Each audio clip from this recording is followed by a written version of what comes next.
Broc Glover here, getting ready for the Dunlop Motorcycle Tires Track Walk from Gillette Stadium here in Foxborough, Massachusetts, and also round 13 of the Monster Energy AMA Supercross Championship and round 6 of the 250SX East. But I have a great co-host, a local rider here, Jimmy Dakotas, and welcome. Yeah, thank you. It's great to be out here. I'm excited to get out in the mud with you guys and enjoy it. It's good to be back in, not my home city, but my home state. And it's nice to just short drive to be here, hang out, and not have to fly like every weekend. It's been good. Well, you grew up not too far from here. Obviously, people know you from the legendary Southwick track that's not too far from here. But you're about 50 miles from where you grew up, right, in Peabody? Yes, I am. I'm about 50 miles. About right now on a Friday, it probably takes 2 hours. But normally it takes about 45 minutes to an hour to get there. So kind of right in my hometown area, and I got a lot of history here. I grew up watching Tom Brady, the Patriots. So to be here in this stadium is really special.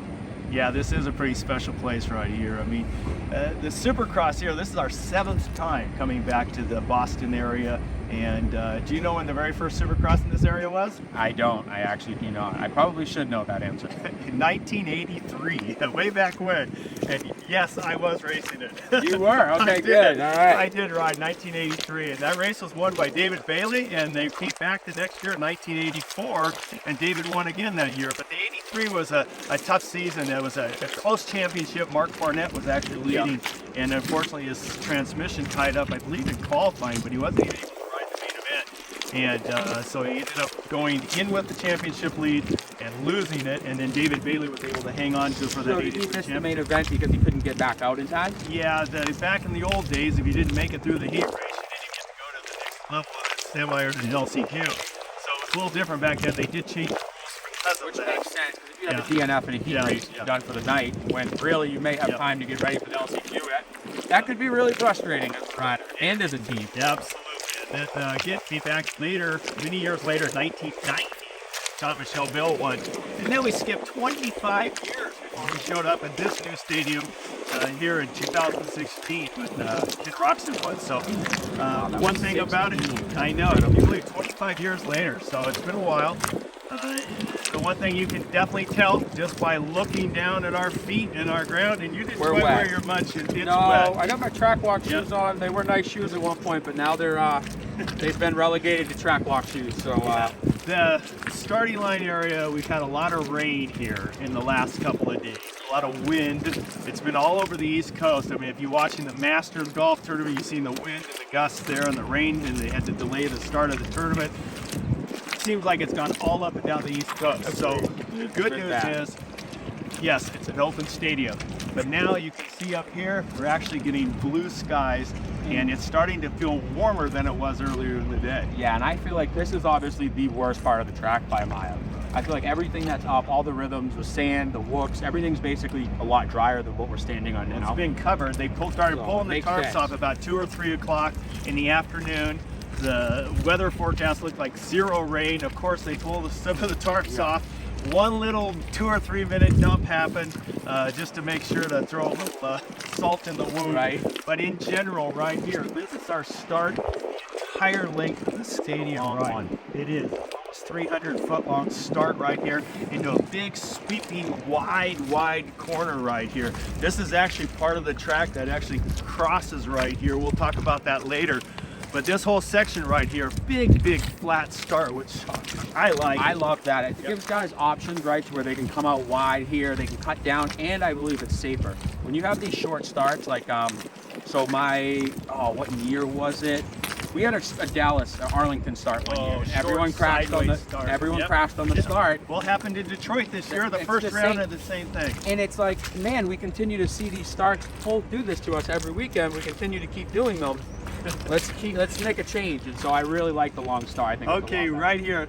It looks terrible right now. It's sloppy. But by the time tomorrow, the dirt works crew, they'll be pushing this off, and they'll be working some new dirt in here, and this will be fine. But this is obviously where some of the tarps, where it all goes to. Yeah, exactly. You got seams in the tarps. Honestly, if they race tonight on this soil with by the time the heat races were over, Dirtworks comes in, does their magic like they always do. Yep. We'd be on a dry track to main event. So I'm telling you, man, this with the soil up here, especially in New England, it can, when they turn it up, like we've seen here in past years, it gets dry. Yep. So I think this soil will actually, this is really good for our race tomorrow, because you don't want this to be a boneyard and dry like it has been in the past. Right, this right here is right here about the, well, the whole shot line will be right around here, about 450 feet. So the start, you know, coming off of this, the one thing you talked about, the riders, the East Coast 250 race coming in here. We've got the 450s, just a standard format, but we do have Supercross Futures. So this is the fourth, I think, Supercross Futures before the final event, while we're going to see them at Salt Lake City.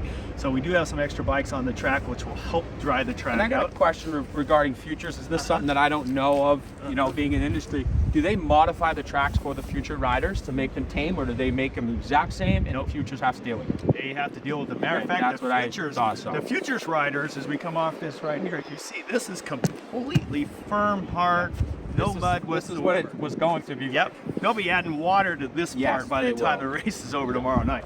But Futures, they ride, they're the only riders, they ride 4 times on the track. Actually, they get a free practice. Two free, right? Yep, 2 free practices. They book in the free practice session. That's smart. Before they start qualifying. So the guys get plenty of time. They need more time as them being rookies and noobs. Yep, exactly. So here we got a section here.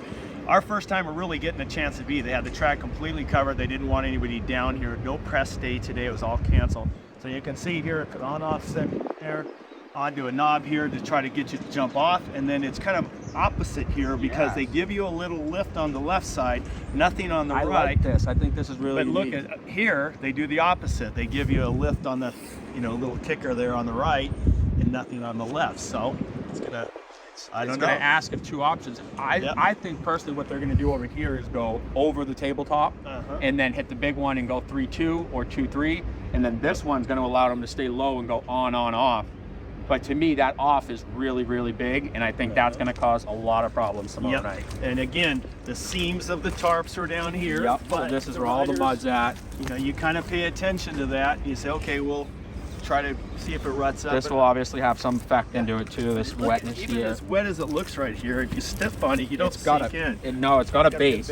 Yeah, it's going to be pretty good tomorrow. So you know this dirt very, very well, as you said, trying to growing up here. Turned pro in 09? 09. So 2009 I did Unadilla, Steel City, and Southwick. Okay. And Budds Creek. And you raced like 10 years, and then you, what did you do for 3 years? Go live on the beach, and then you came back and busted a couple more nationals. It was a little different than the beach. I got my Lyme disease and I got sick with that. That was actually why I retired. Okay. And that was where I had my 3-year hiatus, and then I got healthy, and I decided, while I was away, I kind of decided that I love this sport. I love being a part of it. I love being a racer, but I didn't want it full time anymore. Yeah. And so it was actually really good for me. I got healthy, came back, and then I decided, you know what?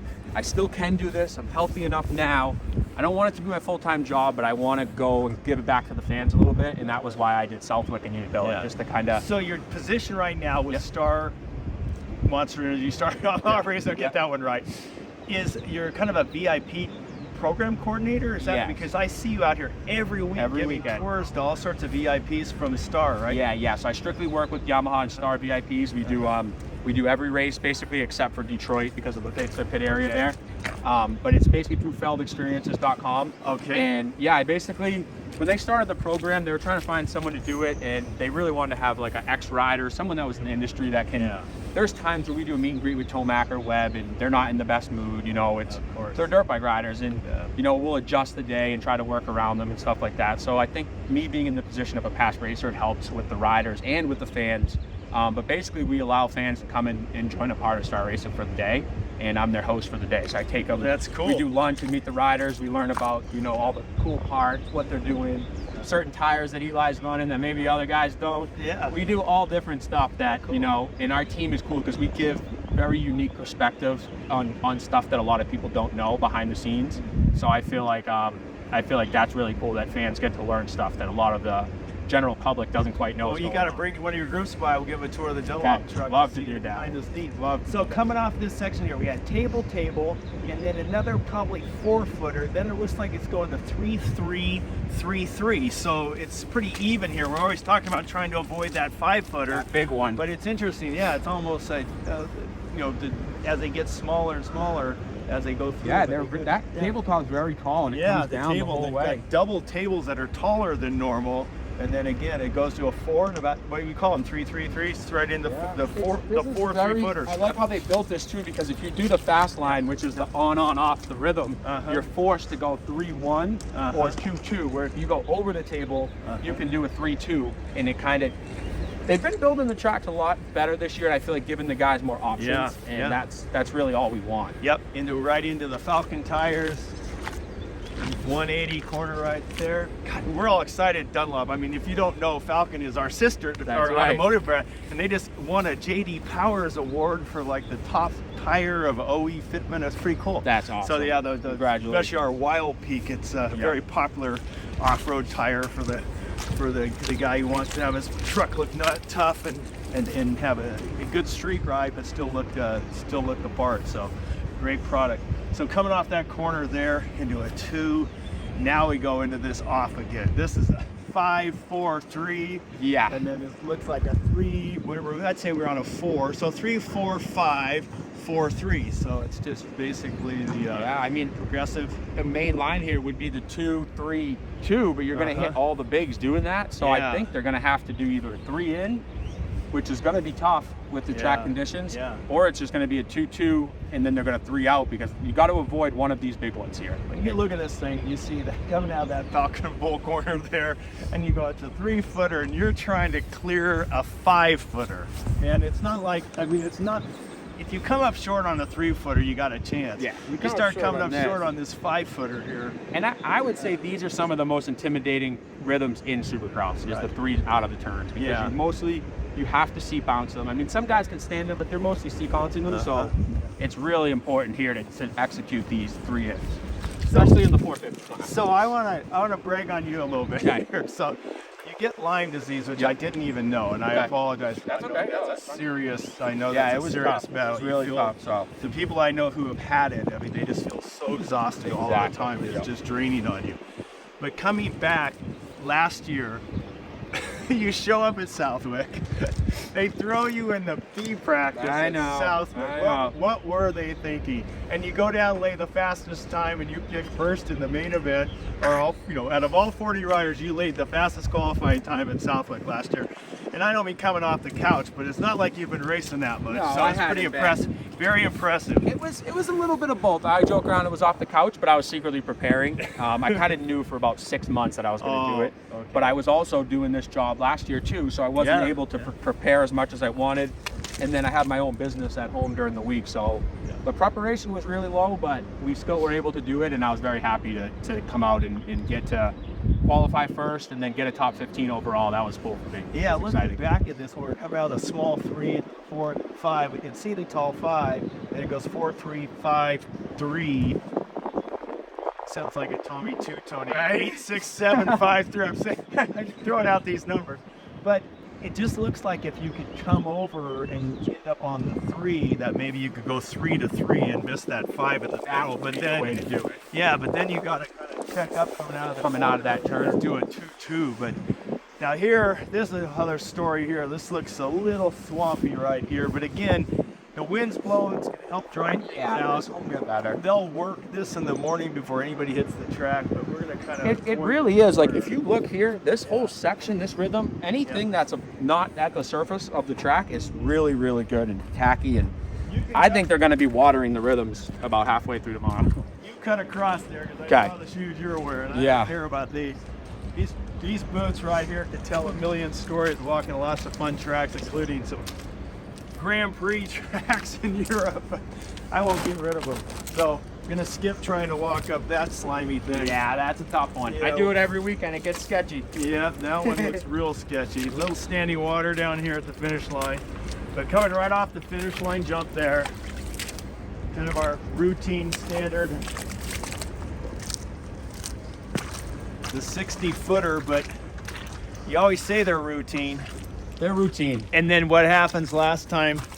They feel like they're routine. Well, the Triple Crown, think about what that finish line jump, how it changed things around, you're right? I didn't think of that. We had a mechanical... I'm just thinking about executing it. We're at a mechanical failure, and bikes down, and they threw a Red Cross flag because of a dangerous situation. Yep. And boy, that changed things That around. changed it a big time. Yeah, that brought that 450 championship Right tight up. right back into a close one. I think the championship points now are down to 8. That's that was something. That's exciting. It is For exciting. the fans, it's exciting for the fans. For the Yeah. teams, it's stressful. It's very stressful, and then I like that line. I'm following you. yeah, go wide here. I like your line So choice. coming off the finish line here, this is almost a 180, small knob in the middle, bump there. And I like the knobs Yep. too. I really do. I feel like they've been, especially in these conditions, that's going to get really rutted on the inside. Well, it's St. It- Louis. Remember it's just- St. Louis? Yes. It made options. Yeah, it had 3 full options at St. Louis where the guys would go wide, some of them rolling over the inside. They had 3 really good corners, very, very similar corners, almost identical to this at St. Louis, and it turned out as simple as that little, feature of that knob in the middle. Fantastic. It made a really great line, great options, 3 different lines for the riders to ride. And it was, I good. know a lot of people aren't a big fan of this thing, what I'm going to say next, but I prefer easy tracks because I feel like it can keep the field tighter. And I like to watch guys back. But that's just me. Well, you must have been. But I don't like the 9 looks. You must have watched a few of my watch.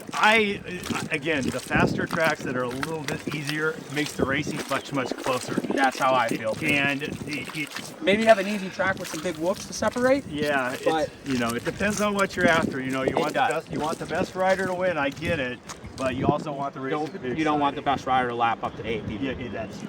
So coming out of this corner right here, cuts across the starting line into a right-hand corner. Again, just some standing sloppy water here. Again, they'll scrape it all off, work it all in. Good that they got the tarps off tonight. They kind of knew Mother Nature's getting better and better as we're walking the track even. So we're got a little breeze in here. I wouldn't want to have to kick field goals in this place with that open stadium we're swirling around, That's man. the whole part of this stadium. That's the element. Is it? That's why they love it. Yep. Okay. They want the cold. They want the wind. They want the rain. They want it all. The new fans love it. Take it in. Yep. Coming into here, this triple right here, always again, I say it every week, it's like it's way farther than it is.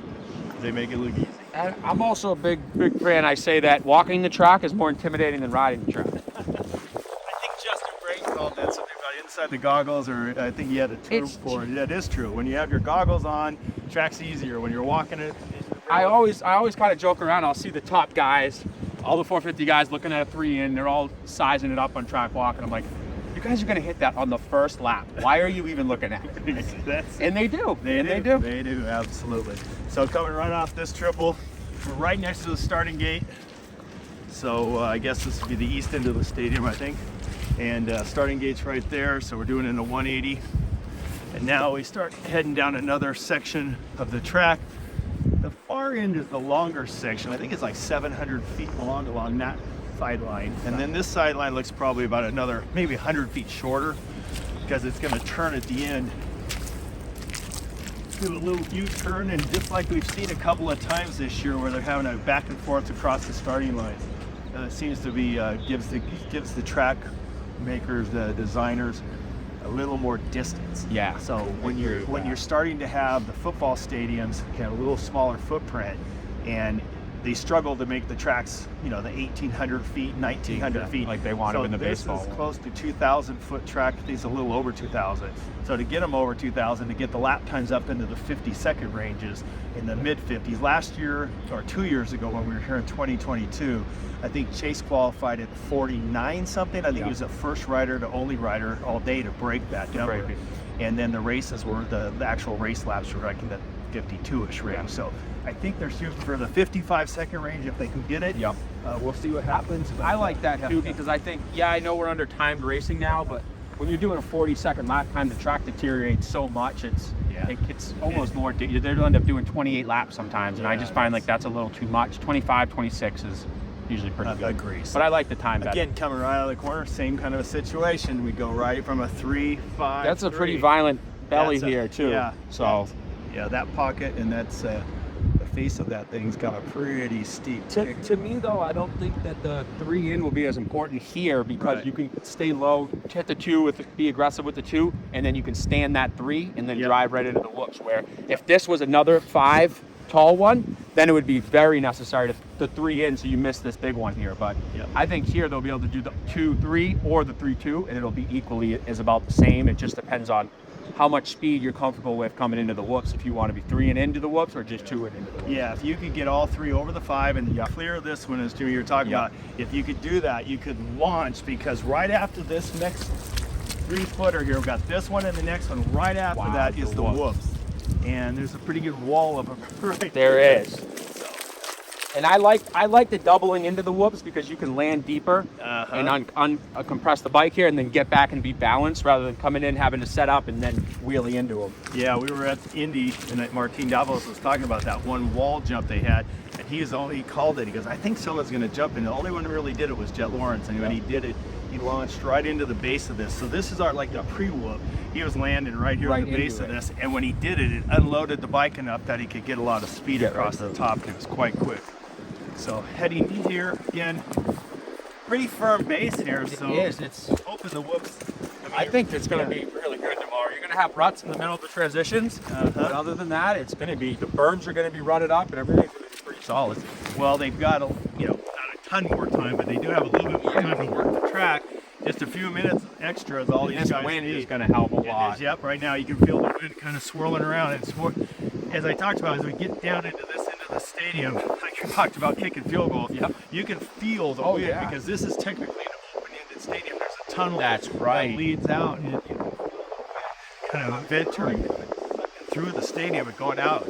So this will dry. And I did talk to the people at Dirtworks and the organization, and they did say they wanted to pull the tarps to let the wind and the weather help Actually dry get that. to it. That's right. They're watching that weather forecast as much as It's easy to anybody. be in the stands and critique the track crew until you actually do it. Realize how hard it is and the weather changing and dirt conditions. Yeah, it is. So again, we're every race from here on out, open stadiums. Yep. We're going to deal with It's it. all natural conditions. Coming out of this corner right here, Rocky Mountain ATV MC shot right into this, kind of what has become more of a simple obstacle for these guys at this level. Yep. But you just do a single onto a table with another single that ties itself. Again, it's a 3.5, 4 foot table. Yep. With another.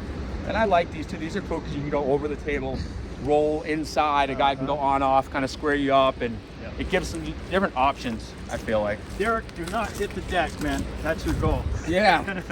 Can you get Same with me. I didn't retire to I come out know. here and crash without get a racing. good view of this right here, Derek, where you can see with a single, kind of more of a standard setup we're seeing on the Supercross tracks nowadays. Single table. Jimmy talked about come over the single, downside this, then roll the inside in a real tight line there, or if there's a way to hop on and over. I don't think we've got enough distance for all of them, but every time I say that, They do it. Somebody yeah. does it, Well, right? that's like I said with when they're all looking at the 3 ins and then they all jump them. It just looks very intimidating when you're walking, and then as you get on the dirt bike, it all kind of pieces together a lot easier. This will be soft for a while until they yeah. can work it in, because This it's is got gonna some be- standing water right here. Really wet. Some years back when we came in here, stadium they weren't crazy about all the dust and the dirt. No, they did not like that too much. Drug in for a while, but they'll be working this dirt and mud out of here for another few days afterwards. Coming across right here, crossing the starting line. Basically, here is just over 90 degrees with a slight rut to the right into a wall jump. Slow them down a little bit. Into the face of that tank. I like the wall jumps too. I think they're cool. Do ya? Yeah, as long as you can jump them like Seattle. If there's an option to be jumped, I really like them. Yeah. Okay. Well, this will be interesting. You try to jump into the corner. You That's don't want to do that. quite a run there, but you gotta, if you do it, we'll see. Someone might land right into that corner. Like how last week when Jet was hopping it too, or 2 weeks ago it was, he was hopping it. Yep. And Coop did it a couple times too. I really like that. Just to give him another option, Yep, but Seattle. Yeah, it was, right? Yeah, it was Seattle. Yeah, ended up bike them a little bit, the main event, and they got tangled. It did. So coming into here, so we came across the start once, Yep. and now we're going back across the start. So this is the first corner heading this direction. Now we're going what is almost counter course, into another section before we hit the one and only sand section. Something you'd like. This is my favorite section of the track right here. Yep. But I like how the sand sections, I prefer a sand section that's straight on like this one. Yep. I find sometimes when they're in a corner, it goes to one line a little bit. Where when they're in just a straight sand section, you can kind of have a lot more options. I like that. Well, this gives them an opportunity to take a couple of lines high, to pivot off of it, and they don't have to do too much turning in the sand. And then once you enter right And here, I think they'll be using the inside here a lot too. yeah. Trying to shorten the track a lot. So, being a 250 guy, I mean, you've had multiple podiums, and they're all you. Ironically, I remember so much you riding the Geico Honda, but you had the success on the Suzuki. So tell us about that. Yeah, it's funny. I got a lot of fourth place on Geico. I think 5 or 6 of them. Oh, and that was like my joke that he couldn't podium. He's so close he couldn't do it. And then I ended up, at the time, it was supposed to go to Suzuki, which wasn't the superior bike and everything else. But JGR kind of took me in like family, and the bike might not have been as good as the Geico bike, and I'm not saying that in a bad way because I got better results on it. It was really close, and it was just as good as the Honda, but I actually did prefer the Honda better.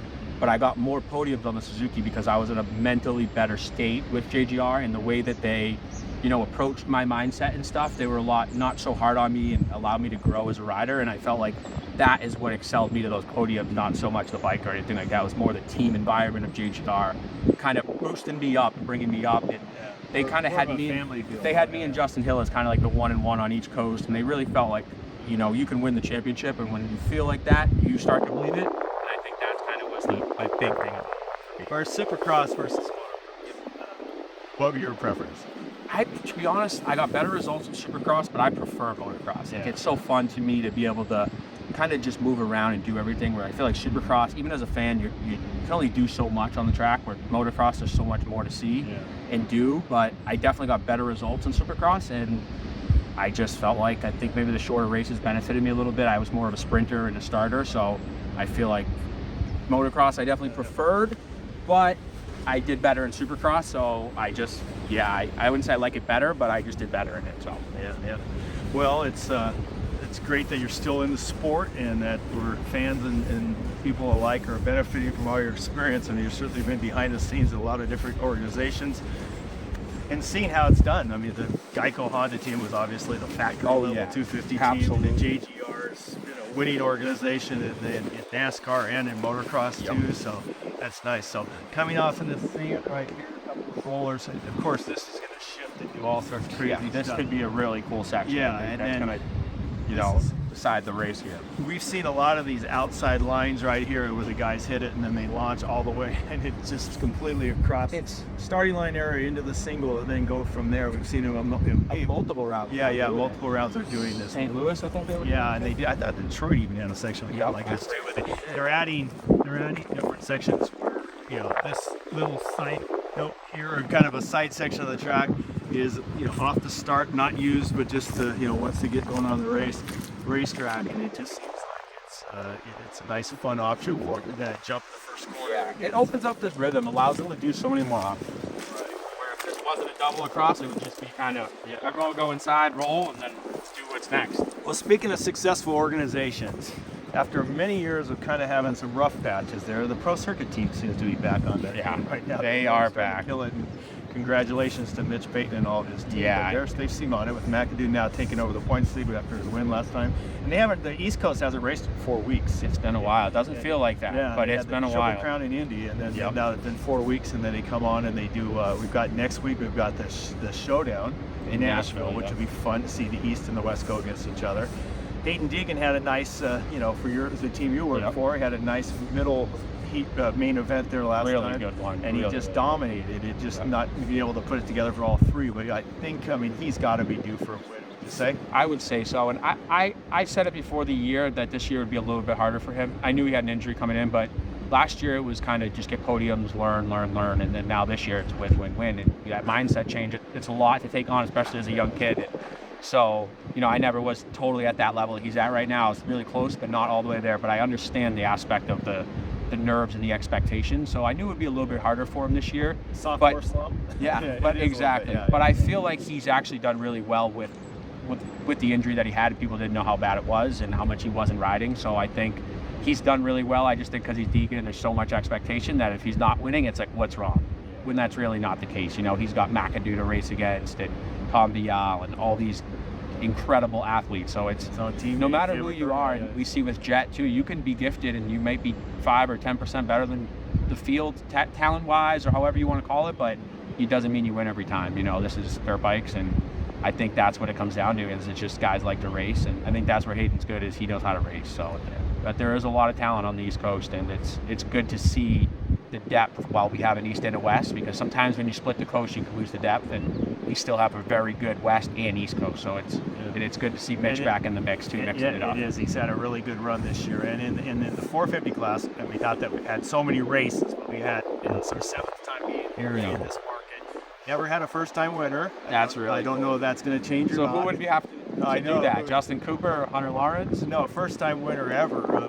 Yeah. So it would be Hunter Lawrence or somebody who has Cooper. Or Justin Cooper. Yeah, I just said yes. Exactly. Who else would it be? And I know. Yeah, there's not many. This sport, there's not many guys who haven't won that have a potential to win. Yeah, it wasn't until that very first round in 1983 that David Bailey won. Yeah, they took over the championship. That's the last time a big winner of Foxborough ever went on and won the Supercross championship too. So okay. Last time. So maybe you don't want to win this I know, it's hard. It's like one of those ones. It's round 13, man. You never know. You want to win them all. You want to win them all. Let's change history. Well, thank you very much, Jimmy Dakotas, for tuning in, and thank you for watching the Dunlop Motorcycle Tires Track Walk, and we'll see you next round in Nashville, Tennessee at round 14. And again, it's a showdown between the 250 East and the 250 West, so everybody's excited for that. So thanks for tuning in. Thank you. Welcome.